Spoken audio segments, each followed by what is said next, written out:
estamos entrando aí ao vivo agora pelo Facebook. Vamos ver se tem alguém, se tem algum internauta por aí. Eita, Erileuda Soares Rodrigues. Bom dia, Erileuda. Hoje começando um pouquinho mais tarde, né? Hoje nós temos aqui uma experiência nova. Meu amigo Luciano Vergara, lá do Rio de Janeiro. Meu amigo, que Deus te abençoe e te guarde. Eu gostaria inclusive de perguntar se o som está chegando aí bem, se está sendo audível. Hoje não foi possível fazermos a nossa live pela 104, motivo superior, mas a gente achou uma alternativa aqui e vamos tentar fazer aqui de casa mesmo. Meu querido diácono Leandro Nóbrega está também nos vendo pela internet. Meu querido, que Deus abençoe. Wellington Augusto da Silva também está nos vendo. Queridos, hoje nós vamos falar um pouquinho, são agora 10h30 da manhã.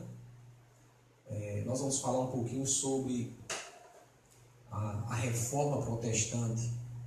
Talvez é um tema que para alguns não tenha muita relevância, mas é importante nós tratarmos desse assunto porque tem muito a ver com a igreja evangélica atual, tem muito a ver inclusive com a economia mundial, né? Por que não dizer isso?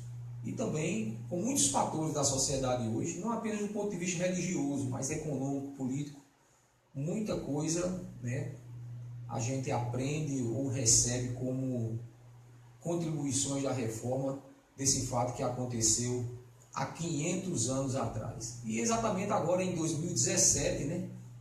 500 anos de história do movimento chamado movimento protestante, né? Que tem como data oficial o 31 de outubro. Nós estamos em outubro, hoje são 11 de outubro, né? Então, no dia 31 desse mês, estará completando exatamente 500 anos. 500 anos daquele fato, né, onde Martinho Lutero ele coloca as suas 95 teses ali nas portas, ou a porta da Catedral de Wittenberg, ali na Alemanha.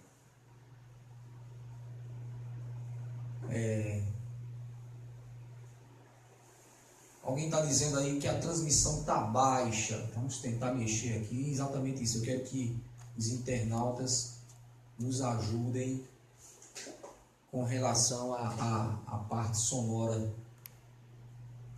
Vou mexer aqui no volume aqui. Hein, Luciano? Como é que está recebendo aí? Dá para ouvir? Dá para ouvir bem? Está dando para entender o que estamos falando? Estamos tentando fazer aqui uma modificação para ver se dá certo. E finalmente alguém já está dizendo aí que a transmissão está baixa, né? Está muito baixa. Então vamos esperar alguém confirmar se precisa mais sonoridade, mais volume. Então é isso, queridos. Vamos ver se alguém sinaliza aí, que alguém que estiver nos vendo possa dizer como é que está o som. Se está baixo, está dando para entender, está dando para ouvir bem. Como é que está aí, pessoal? Então é isso aí. Hoje, 11 de outubro de 2017, mais uma vez, estamos juntos aqui para falarmos um pouco hoje sobre a reforma protestante. Eu não sei como é que você aí na cidade grande percebe. Pronto, o Luciano está dizendo que deu uma mexidazinha no volume lá do computador dele e ouviu melhor. Eu vou dar uma mexidazinha aqui também, talvez aumentando o retorno aqui, a gente possa melhorar isso. Deixa eu ver aqui, som A. Meu máximo é esse aqui. Meu máximo é este. Talvez eu modificando aqui a posição. Vamos ver se a gente consegue mexer na posição aqui da câmera. No caso do celular, para ele ficar... Talvez tenha melhorado um pouco.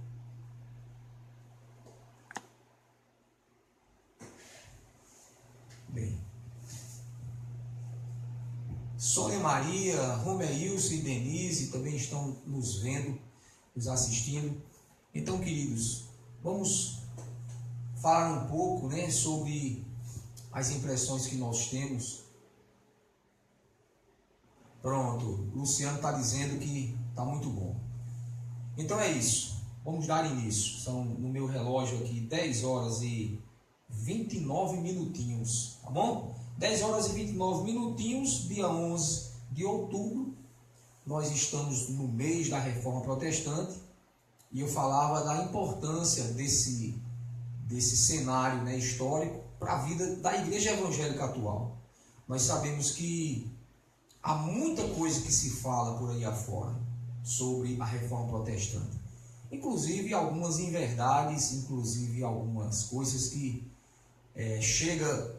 chegam aqui, principalmente nas cidades interioranas do Nordeste, né?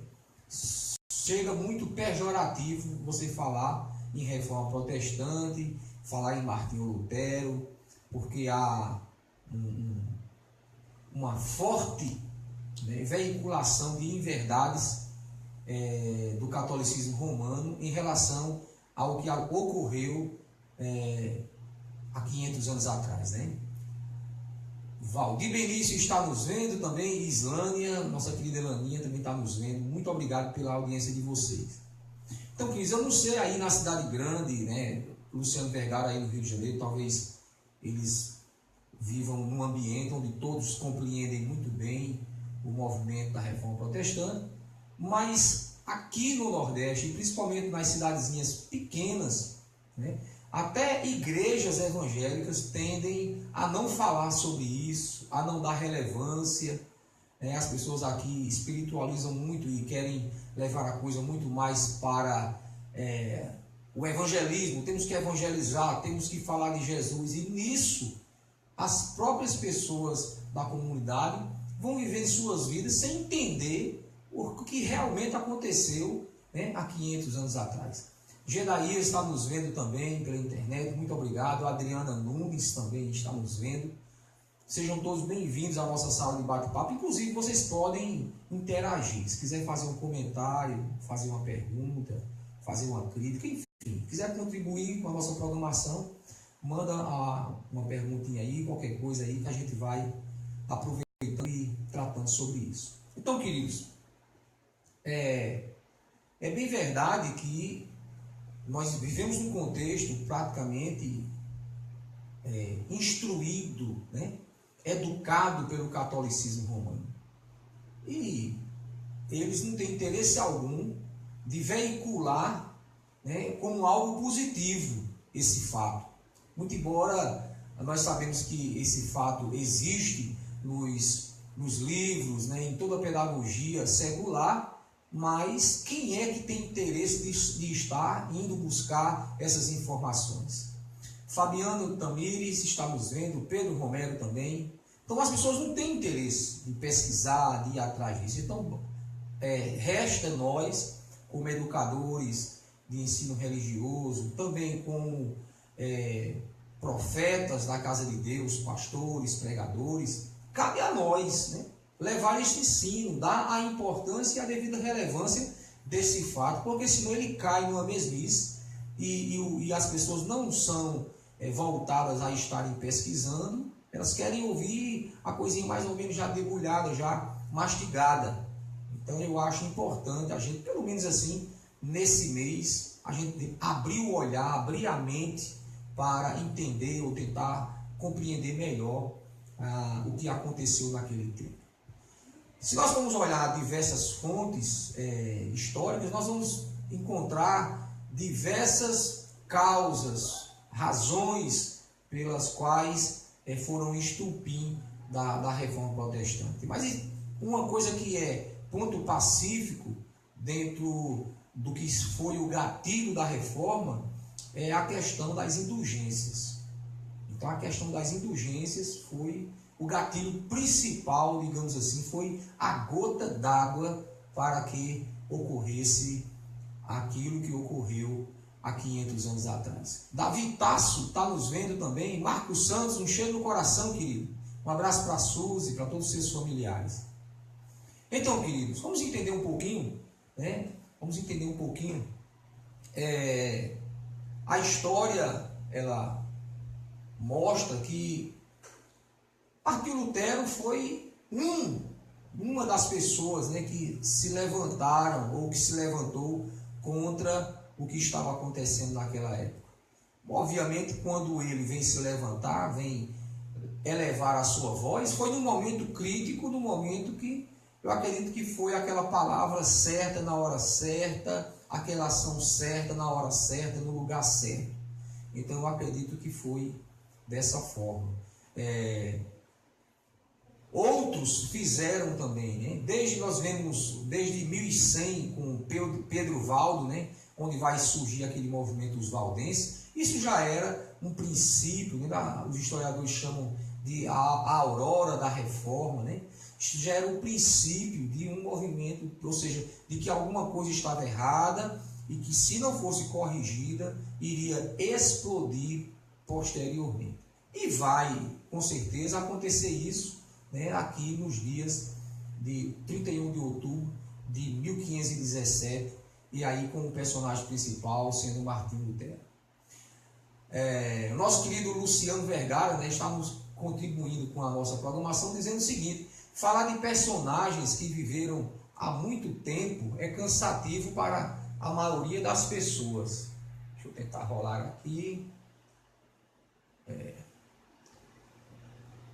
Para a maioria das pessoas, mas abordar temas como a verdade que liberta, a justiça que deveria prevalecer no dia a dia, a paz que existe,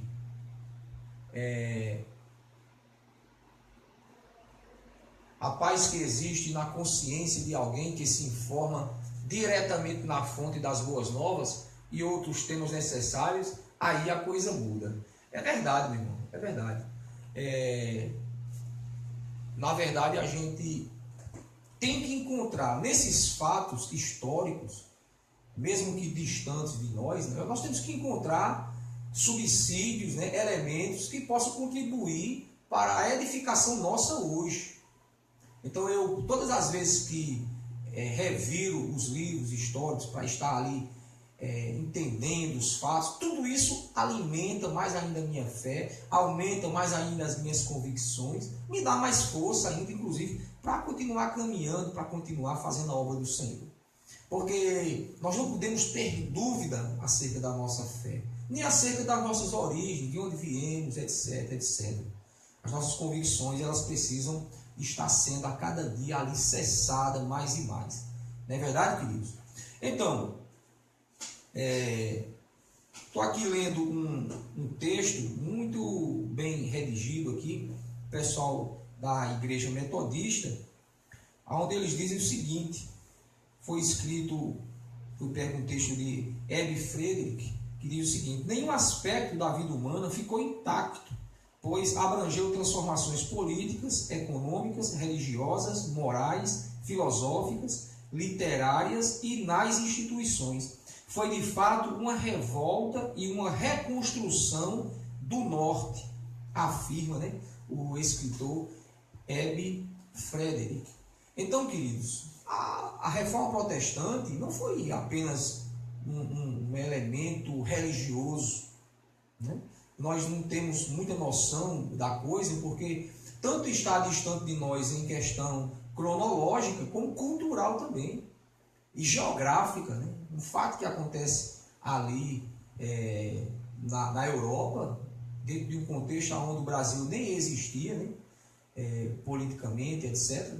Havia os índios aqui nas nossas terras, mas como entender isso? como eu estava falando na minha introdução inicial, para vocês terem uma ideia, né, aqui no Nordeste, eu não sei aí como é, aí nos lugares, nas metrópoles, nas grandes cidades, nos grandes centros, como é que se fala. Mas aqui em São Amédio, aqui no Nordeste, nas cidades pequenas, dizem o seguinte: quando se fala em reforma protestante, aí os católicos dizem: ah, aquilo foi, um padre já ensinou para a gente como foi. Aquilo ali foi um padre que queria casar, a igreja não deixou, e ele fugiu com uma freira, aí por conta disso, abandonou a igreja e foi excomungado. E as pessoas vivem com essa história na mente e dá trabalho para você desconstruir essas informações que foram colocadas na mente das pessoas. Então, quando se fala em reforma protestante por aqui, Martinho Lutero quem era? Ah, era um padre que não tinha vocação, queria só namorar. Queria uma mulher, aí achou esse mecanismo. Então é importante realmente a gente entender, até do ponto de vista teológico, doutrinário também. Então, para aquelas pessoas mais leigas, agora que porventura estejam nos vendo, não é o caso da maioria, mas talvez uma minoria desconheça, a questão das indulgências nada mais era do que a compra, né, de um papel ali, de um documento chamado de bula papal, que a pessoa adquirindo este papel, esse documento, ela não iria para o purgatório. Ou seja, se ela morresse, ela já ia direto para Deus, direto para o céu. E se fosse em nome de alguém que estivesse no purgatório, por exemplo, então do purgatório essa pessoa sairia direto para o céu, apenas com a pessoa tendo posse, adquirindo aquele documento. Para vocês terem uma ideia, né? Inclusive ontem eu assisti um filme que contava fatos, né, relativos à vida, né, na Idade Medieval.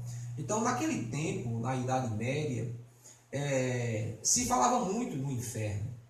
E do inferno, como muita gente tem na mente hoje, aquele lago de fogo ardente, queimando, aonde você iria.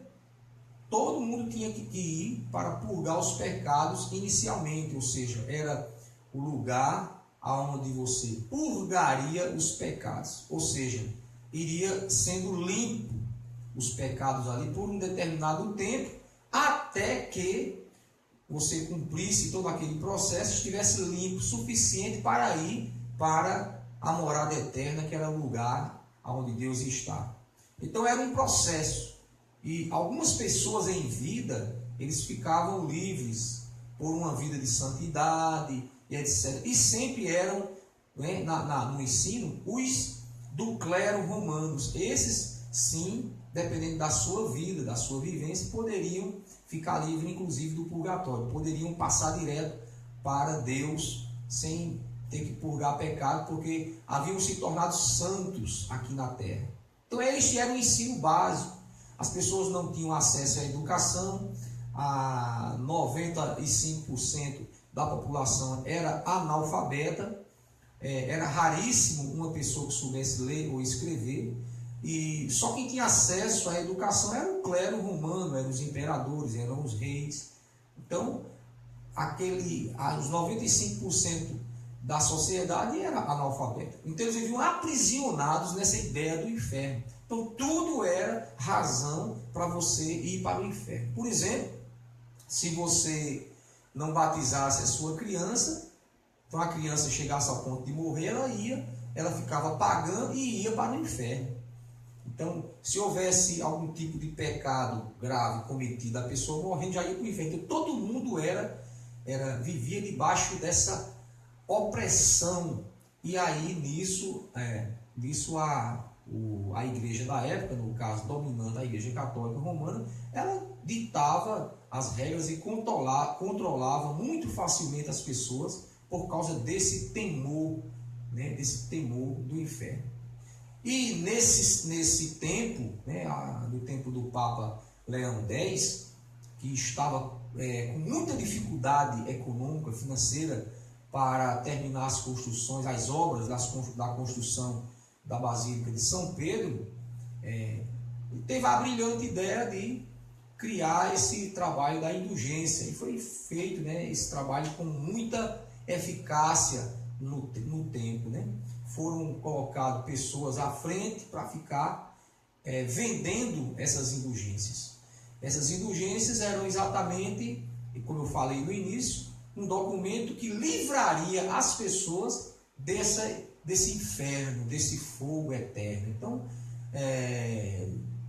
em medida que as pessoas compravam, estavam de posse daquele documento, elas tinham a certeza de que iam para a glória, não iam passar por aquele sofrimento, os seus pecados estariam perdoados. Então, era a compra do perdão, né? Ou seja, você tinha cometido algum pecado e tal, então ao invés de você ser castigado no fogo do inferno, então através daquela bula papal você agora tinha o perdão assinado, um documento ali que você segurava na mão e dizia: eu estou perdoado, podia morrer feliz e ia para a glória. Então você veja, olha o contexto de dor, de sofrimento, de pavor que as pessoas viviam, e agora essa porta aberta, esta possibilidade de você morrer em paz.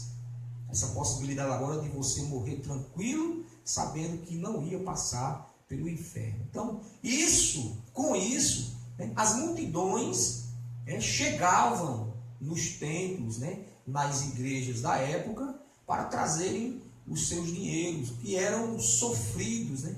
Dinheiro que era fruto de esmola, né? Fruto de venda, quem sabe, de uma galinha, de uma horta, de um plantio. Então, era uma pobreza imensa, era uma miséria a vida dos camponeses naqueles dias. Né? Era uma verdadeira miséria.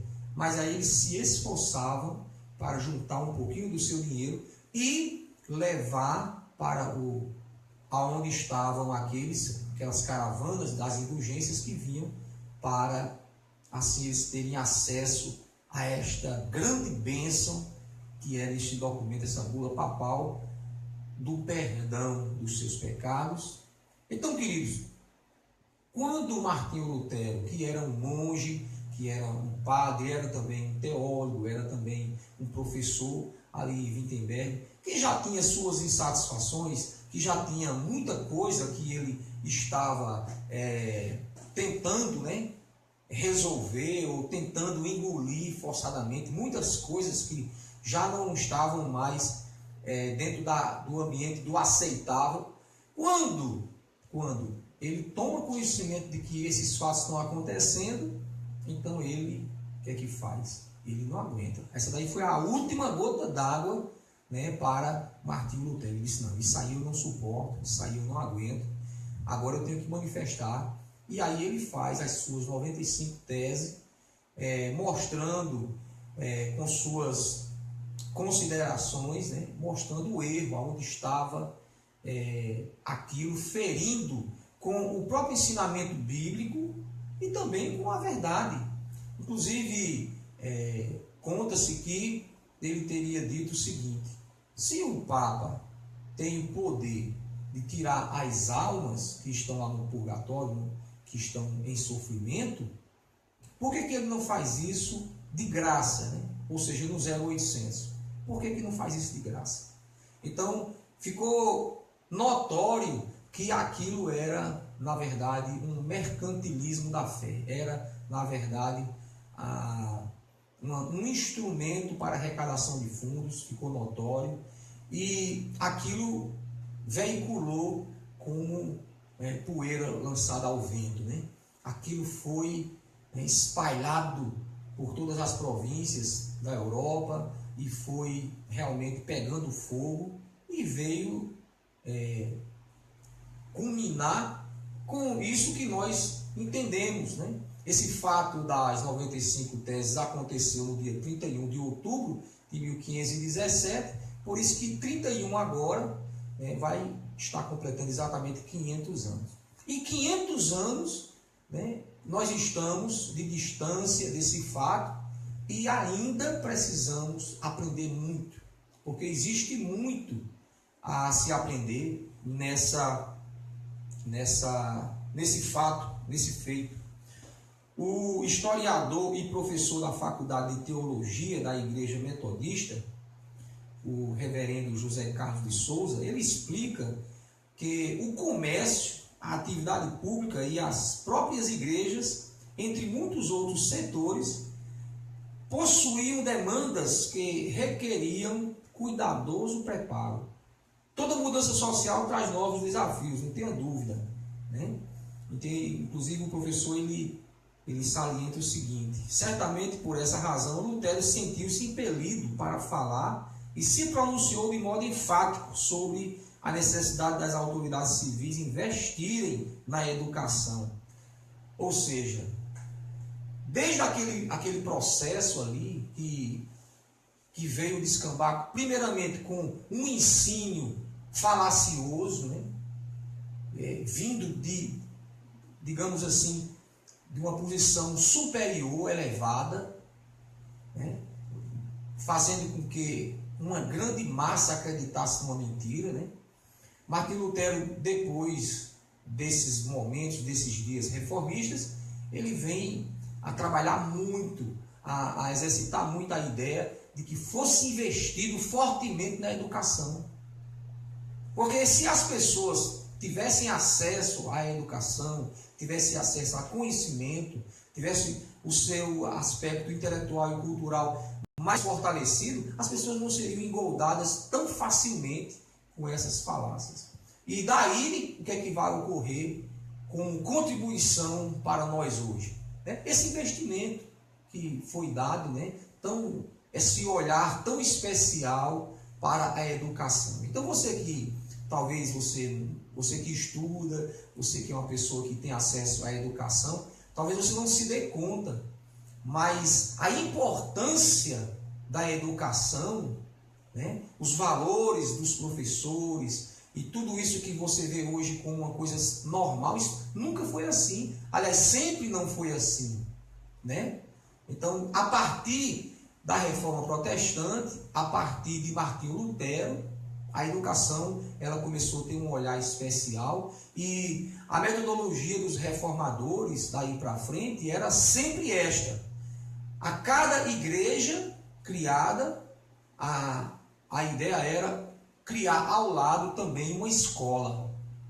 Então, a participação, né, do movimento reformador protestante para a educação que nós temos hoje é, sem dúvida alguma, fundamental. Então, hoje, as universidades, as grandes escolas que temos hoje, podemos afirmar uma coisa: se não tivesse havido, se nós hoje vivêssemos ainda pela a metodologia antiga da idade medieval, nós não teríamos as escolas que temos hoje, as grandes instituições educadoras que temos hoje, né? Como não tinha naquele período, um período inclusive reconhecido pela história como Idade das Trevas, porque na verdade não havia luz, não havia entendimento, né? Aqueles 5% monopolizava, dirigia os passos da humanidade. Então, fica aí uma dica de uma grande contribuição da Reforma Protestante, num aspecto que não é necessariamente religioso, mas um aspecto muito importante da sociedade, ou seja, a educação. Nós tivemos também muitas outras contribuições que nós poderíamos ver hoje. Uma das coisas que, para nós evangélicos, nos alegra muito, né, é exatamente essa posse que nós temos, esse acesso que nós temos da Bíblia como, não apenas como palavra de Deus, mas como livro, um livro que você pode adquirir, um livro que você pode presentear para alguém. Então, essa eu creio que é uma das maiores contribuições da Reforma Protestante. Então, quando nós vemos ali Martinho Lutero, ele traduzindo o Novo Testamento inteiro, né, para a sua língua nativa, para o alemão, e assim distribuindo para que isso fosse compilado, copiado. Então, isso foi de uma contribuição imensa, né? Ainda hoje, vocês percebam que desde o Concílio do Vaticano II, eu já falei sobre isso, né, que ficou decidido lá no Concílio do Vaticano II, apenas confirmando as decisões anteriores de que o fiel intérprete da Bíblia seria unicamente o sumo pontífice romano, ou seja, o Papa. Então, aquele que estiver sentado à cadeira de Papa, ele é o fiel intérprete. Mas isso é uma falácia, isso é um engano. Isso aí é uma forma de impedir que as pessoas que não estão naquela posição do clero romano tenham acesso às informações contidas neste livro abençoado, maravilhoso, lindo, esse livro santo, esse livro que verdadeiramente traz luz para a nossa alma, para o nosso entendimento. Então, queridos, é isso. Então, quando Martinho Lutero faz isso, somado, né, já a invenção da imprensa, que já teria ocorrido aí uns 200 anos antes, isso foi de uma contribuição imensa. Então, quando eu falei que o grito de Martinho Lutero ele teve mais eco, foi exatamente por isso, né, porque foi no tempo certo, né? Outros tiveram participações, mas numa época onde não tinha a questão de como veicular aquele grito, né? Aquela palavra, e muitas coisas que foram feitas ficaram ali isolados em um determinado local. Com Martinho Lutero foi diferente, né? Porque a imprensa ela contribuiu para que aquilo que ele disse fosse publicado, fosse veiculado em toda a Europa. E aí a gente vê como, né, vai se tornando. Daí, queridos, nós vamos perceber que as coisas precisam mudar, precisariam mudar a partir daí. Então começou a surgir o que nós chamamos hoje de igrejas evangélicas, né, que até esse termo evangélico é uma coisa muito recente. Desde a minha infância nós éramos chamados de protestantes, né? Ainda vinha essa ideia de protestante, dos protestantes, né, e tal. E aqui no Nordeste eram os bodes, né, chamavam os bodes. Então crentes aí de 30 anos atrás, né, que se converteram há 30 anos atrás, sabem muito bem do que eu estou falando, né? Nós éramos chamados dos bodes, os protestantes, etc. Esse movimento mais evangelical, digamos assim, vem surgir de uns 20 anos para cá, onde vem se ter mais uma nominação mais, sei lá, até soa agradável, né? Muito embora evangélico seria ipsilitri, uma pessoa que vive o evangelho, né? Que crê e vive no evangelho. E nós vemos, né, por aí afora muitas igrejas, muitas nomenclaturas que muitas das vezes estão reunidas ali, mas o evangelho não está ali. Eles estão ali envolvidos em algumas práticas que aparentemente parece evangelho, mas a essência do evangelho não está ali. Então isso aí fica para um outro programa, que a gente pode estar até falando sobre isso. Mas inicialmente eu quero dizer para você, meu querido, porque nós não vamos também tomar um tempo excessivo de todos, quero dizer que as verdades, né, do movimento da Reforma Protestante, elas hoje são claras e temos hoje a condição de ter acesso a todas essas verdades, compreendê-las e até nos alegrar. Então você, neste mês de outubro, eu convoco a você que dê uma rebuscada em alguns livros, né, que vá olhar os textos que estão disponíveis na internet e vá entender um pouquinho melhor. É bom que nós evangélicos, em nossos dias, possamos compreender melhor esse contexto para passar para o nosso pequeno rebanho, que cada um está na responsabilidade de ensinar, para que a gente possa ter uma visão mais ampla, né, dessa situação, desse fato histórico, e para que a gente possa também se alegrar com aqueles que sofreram tanto para nos dar esse acesso à palavra de Deus e à educação principalmente. Os reformadores entenderam que sem educação a Bíblia seria um livro obsoleto, porque naqueles dias lá, se a Bíblia existisse, né, em número assim, para você distribuir para as pessoas, não ia surtir efeito algum, as pessoas não sabiam ler. Então isso cairia e seria fadado ao fracasso, certamente seria uma perda de tempo. Ainda hoje no Nordeste, né, nós vemos aí os índices de analfabetismo são imensos, e como se não bastasse a questão do analfabetismo, também tem a questão das pessoas não terem a cultura de ler. Aqui no Nordeste não funciona aquele trabalho de evangelismo com literatura, você distribuir naqueles folhetinhos. Isso aí é uma coisa que é quase que não serve mais para nada.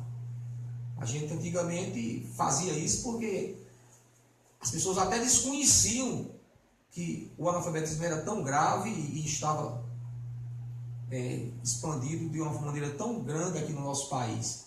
Mas hoje em dia, é claro, os índices estão aí mostrando, né? E nós precisamos trabalhar realmente a parte auditiva, porque, como a Bíblia diz, a fé vem pelo ouvir a palavra de Deus. É muito mais fácil você veicular através do som do que da literatura, por questão da cultura nossa. Nós não temos a cultura de ler. Muitos até gostam de livros, mas não leem os livros que têm. As literaturas que nós entregamos, muitas das vezes, são ali emboladas na mão e as pessoas jogam fora. As coisinhas de internet que passam, que veiculam, muitas pessoas não conseguem ler todas, né? A dificuldade de leitura, de cultura de ler, é muito grande no Brasil.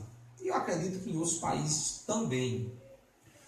Então teve uma grande expansão também a questão do pensamento protestante, o movimento do pensamento de protesto daqueles dias, ele se expandiu.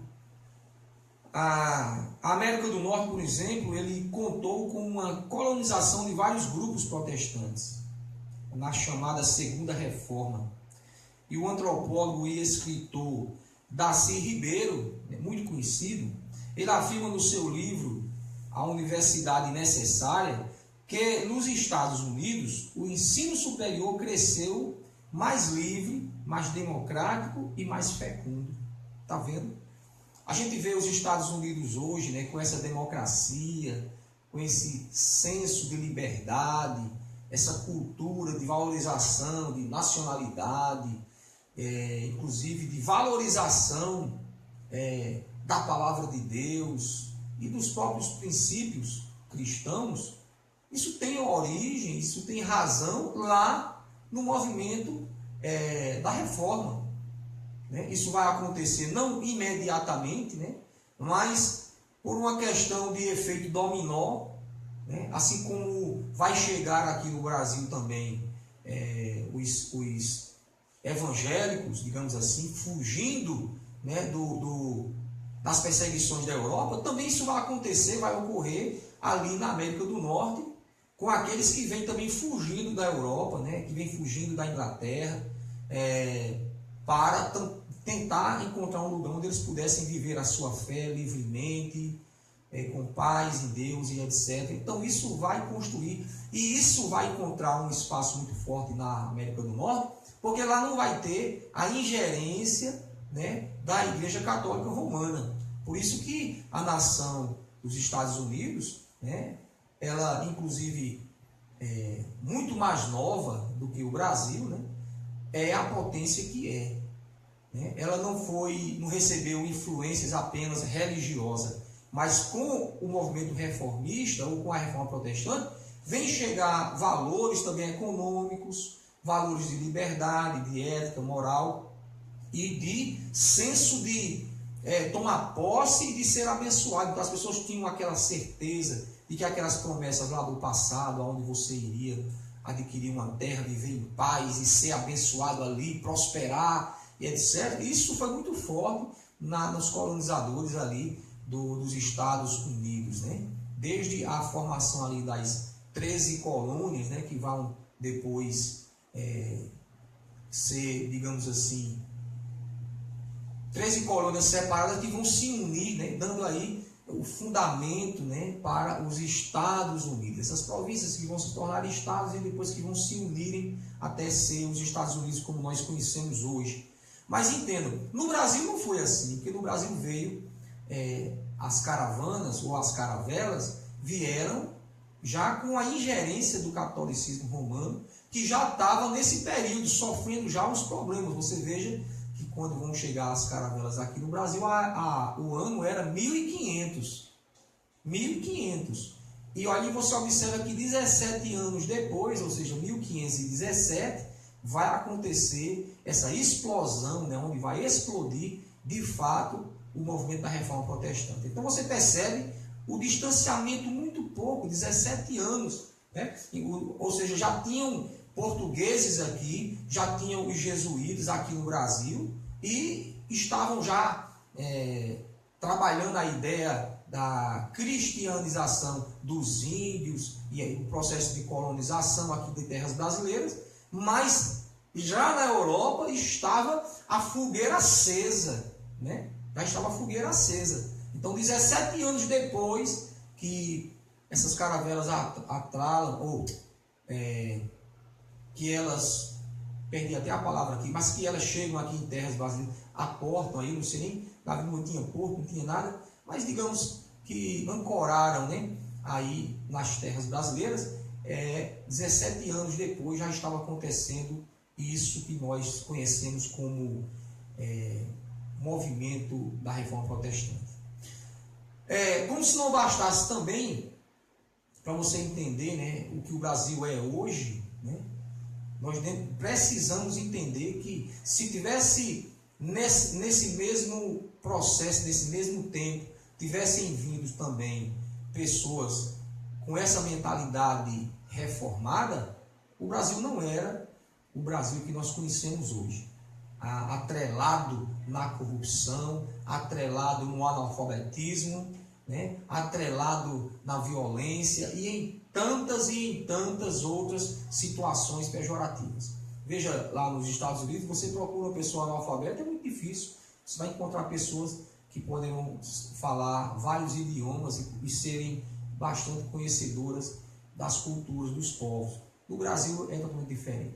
Aonde o catolicismo romano foi inserido fortemente, hoje o país é uma verdadeira desgraça, é um país de terceiro mundo, é um país com a economia insuficiente para dar uma melhor qualidade de vida para os seus habitantes. Isso aí é fato, isso aí não é um pastor falando, fazendo uma crítica à Igreja Católica. Isso aí você vê na própria história, qualquer historiador pode afirmar isso, qualquer economista pode afirmar isso. Aonde os países foram colonizados por evangélicos, né, esses países hoje se tornaram países de primeiro mundo.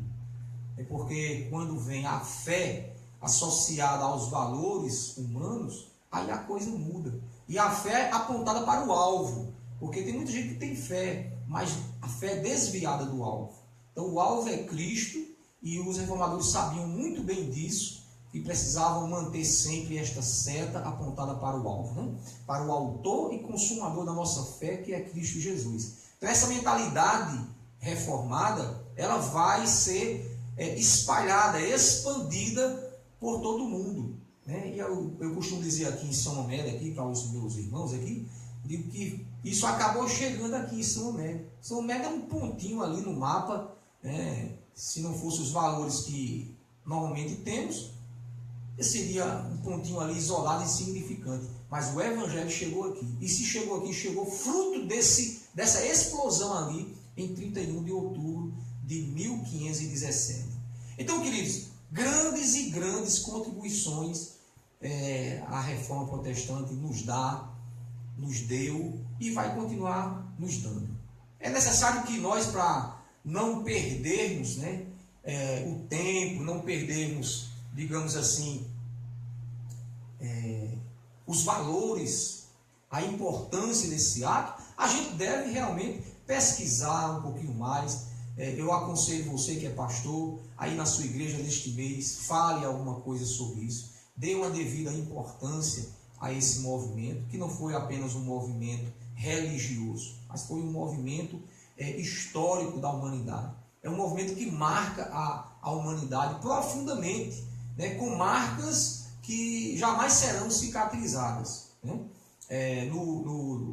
No Vaticano II, o Papa João XXIII ele fala de nós evangélicos como os irmãos separados, né? Os irmãos separados. Então, na verdade é isso. Por que houve essa separação dos irmãos? Na verdade, os irmãos deveriam estar juntos, né? O Salmo 133, o versículo 1 diz o seguinte: ó quão bom e quão suave é que os irmãos vivam em união, né? Ou seja, Deus se agrada da união, Deus se agrada da união, de estarmos juntos. Mas quando dois irmãos decidem se separar, né, e caminharem juntos em caminhos opostos, é porque houve uma razão, é porque houve um motivo. E esse motivo nós não podemos tratar como sendo algo insignificante, algo irrelevante. Então esse motivo é justo, né? Eu costumo dizer aqui para as pessoas, há uma razão por que eu não vou mais na Igreja Católica, né? E por que os católicos até têm dificuldade de estar conosco. Há uma razão. Talvez muitos não compreendam, né? E por essa falta de compreensão, muitos, né, sacerdotes romanos, por aí afora, disseminam a mentira. Ficam veiculando de coisas que não são a expressão da verdade. E muitos que ainda existem aqui, principalmente no Nordeste, analfabetos, pessoas simples, pessoas que são tendenciosos a aceitar a palavra daquele que está ali na frente, né? Tem um sacerdote ali na frente falando, né, com aquela voz bonita, um homem preparado, né? Porque eles vão se preparam, né, a oratória, preparam o intelecto e dão aquela verdadeira lavagem cerebral nas pessoas e não veiculam aquilo que a Bíblia diz. Muito pelo contrário, usam a Bíblia, né, apenas para deturpar, ou seja, apenas para embasar algumas inverdades que eles afirmam. Então, o movimento da Reforma Protestante, principalmente aqui no Nordeste, precisa muito da gente conversar, explicar, falar, porque muitas pessoas realmente não entendem. E pode também até ser um instrumento evangelizador, né? Você pode usar esse período agora para estar evangelizando nossos irmãos católicos, né? É o que eu costumo fazer. Aproveito esse momento e quando eu me abordo olha, gente, a gente está fazendo assim, tipo um repensar do que foi o movimento protestante. E aí, nessa conversa, eu gostaria de passar para você algumas perguntas, saber o que é que você acha, o que é que você entende, para você o que é que foi esse momento. Tem pessoas que nem sabem disso. Muitas pessoas só sabem de uma coisa: Martinho Lutero era um padre safado que queria arrumar uma mulher e aí fugiu com uma freira. Então essa é a conversa que muitos aqui no Nordeste têm, e isso para eles é tudo que eles sabem sobre o movimento da Reforma Protestante, que não foi um movimento provocado. Ninguém naquele momento, o próprio Martinho Lutero não queria de forma alguma deixar a Igreja Católica. É bom que nós citemos isso nesta manhã. Martinho Lutero não queria largar a Igreja Católica. Ele queria, na verdade, consertar, né, resolver algumas questões que estavam erradas.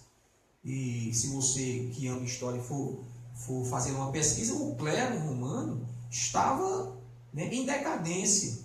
Se você for olhar ali, uns 8 a 9 papas daquele tempo lá não estavam em plena decadência moral, ética, né? Então a coisa estava séria mesmo. E eles estavam, né, por aqui, incluindo a força, as coisas que estavam acontecendo. Até que acontece este fato das indulgências, que vai acender o estopim, e daí para frente ninguém mais segura. E praticamente um ano depois, né, Martinho Lutero foi excomungado, ficou exilado um tempo, escondido, e aí ele teve a oportunidade de traduzir o Novo Testamento para a língua alemã, e agora eu e você, né, como um efeito dominó também deste fato, nós temos aí a Bíblia, né, em qualquer língua que você quiser. Eu não sei se já completou em todas as línguas da terra, mas há um projeto, há um trabalho nesse sentido, né, de traduzir a Bíblia para todas as línguas da terra. Então isso é um trabalho maravilhoso que a Sociedade Bíblica do Brasil e outras instituições estão trabalhando nesse sentido. Então, queridos, poderíamos aqui relevar muitos fatos históricos e muitas contribuições que esse movimento da Reforma Protestante nos deu. No entanto, é importante nós falarmos o seguinte, que não é apenas uma questão religiosa, não é apenas usar do pretexto da Reforma Protestante para denegrir a imagem da Igreja Católica. Até porque a Igreja Católica de hoje, as pessoas, né, são diferentes daquele tempo. Então, as pessoas que estão hoje não são as mesmas, né? É óbvio isso, né? No entanto, as coisas pelas quais foram motivos desta separação, elas continuam em voga. Esse é o grande problema que, ao meu ver, é o principal. Por isso que nos impede, de nós evangélicos, caminharmos juntos com a Igreja Católica Romana, em virtude de que esses fatos que foram apontados 500 anos atrás ainda não foram resolvidos. E não vão ser resolvidos, né? A verdade é essa. Inclusive, foi feito o trabalho da Contra-Reforma exatamente para tentar entender as razões dos reformadores, e eles chegaram na conclusão de que estava tudo certo, de que nada deveria ser mudado, e os reformadores, quem estavam errados, né? E aí ficou o dito pelo não dito, e quem saiu ficou por errado. Martinho Lutero, juntamente com todos aqueles que faziam parte do clero, muitas freiras, monges, padres, que saíram naquele tempo, né, da Igreja Católica, que romperam, né, os laços com a Igreja Católica Romana, simplesmente foram excomungados como hereges, como verdadeiros cães, né, e a coisa ficou assim. Quem fosse associado a eles tinha uma excomunhão da igreja, e a excomunhão naquele tempo, né, era explicado de maneira muito enfática e fortemente forjado para as pessoas a ideia de que a pessoa estava indo para o inferno. Então, não era apenas você estar cortando o laço, não, você caminha para lá, eu caminho para cá, não. Era uma ideia de que se você fosse excomungado da igreja, ia para o inferno e tal, e tal. Então era uma coisa muito grave naquele tempo. As coisas eram muito difíceis e muito diferentes dos dias de hoje. Por isso, meu querido, meu amigo, meu irmão, minha irmã, em todo lugar, hoje foi aqui uma experiência nova, né, fazendo aqui essa nossa live. Mas quarta-feira volta à normalidade e nós vamos fazer alguns testes aqui nos equipamentos para ver a possibilidade também da gente fazer uma programação diário aqui, direto da nossa casa, para todos os nossos internautas, né? Então, precisamos corrigir muitas coisas aqui, iluminação, som, etc. Mas nós vamos chegar lá, para levar para você uma programação simples, um bate-papo informal, mas também algo que possa contribuir com a tua fé. Então, você, meu irmão evangélico, sinta-se feliz neste mês, com essa história da reforma, né? Sinta-se orgulhoso, porque você não caiu de paraquedas na história da humanidade. Na verdade, você é resultado, né, de um esforço, de um trabalho que foi feito há 500 anos atrás, pelos nossos reformadores, que fizeram com que eu e você tivéssemos acesso à interpretação livre da palavra de Deus, que tem também as suas dificuldades, mas que eu prefiro assim do que o total desconhecimento da palavra de Deus. Então é preferível que se tenha alguém interpretando desordenadamente do que nós sermos totalmente impedidos de interpretar a palavra de Deus. Então assim, a gente, de qualquer forma, vai ter sempre alguém que vai estar interpretando bem, e as pessoas que realmente querem aprender e querem se conectar com Deus vão estar sempre buscando locais aonde a Bíblia está sendo ali colocada em primeiro lugar, né? Onde Cristo é o centro, onde a palavra é o centro, onde Deus é o centro, aonde a doutrina cristã apostólica ela é falada e mantida sã, né? Explanada e veiculada. Então você, fica aqui o nosso abraço, o nosso carinho, o nosso desejo de que a gente possa se conectar mais e mais.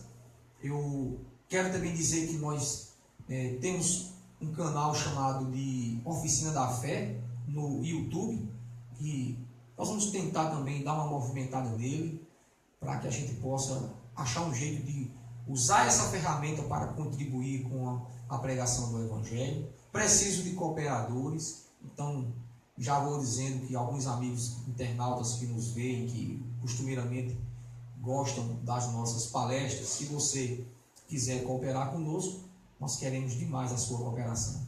Tá bom, queridos? Fiquem todos na paz do Senhor Jesus e até a próxima live, se assim o nosso Deus nos permitir. Um beijo no coração. Tchau, tchau, povo de Deus.